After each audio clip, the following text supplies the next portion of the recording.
قرآن چاہے آدمی تھوڑا پڑھے مگر اور تھوڑا سنے، لیکن صحیح پڑھے صحیح سنے، صحیح پڑھے صحیح سنائے،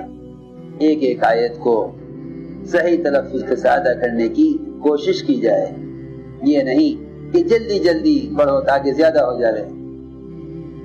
اللہ نے فرمایا قرآن میں لِيَبْلُوَكُمْ أَيُّكُمْ أَحْسَنُ عَمَلًا، اکثر عملہ نہیں فرمایا، احسن عملہ۔ ایک آدمی کو میں نے دیکھا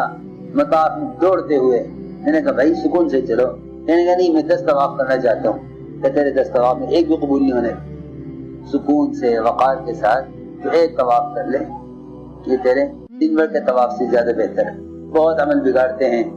زیادتی کے چکر میں، ایسے لوگ قرآن بگاڑتے ہیں زیادتی کے چکر میں کہ جلدی جلدی پڑھو تاکہ قرآن زیادہ ہو جائے۔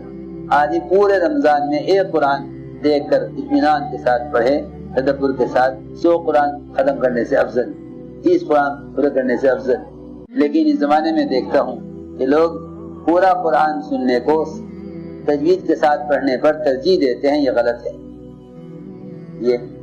بالکل غلط ہے کہ پورے قرآن کے سننے کو ترجیح دینا تجوید پر، یہ بالکل غلط ہے، بالکل غلط کہ بھائی تاجر حضرات ہیں انہیں صبر کرنا ہے، لہذا قرآن 3 سپارے پڑھ کے جلدی جلدی روزانہ کیا کرو، 10 دن میں ختم کرو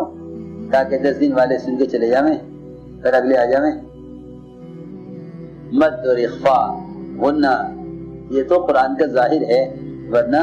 قرآن کے مضمون پر غور کیے بغیر پڑھنا، قرآن کے مضمون پر غور کیے بغیر پڑھنا نہ اپنے لیے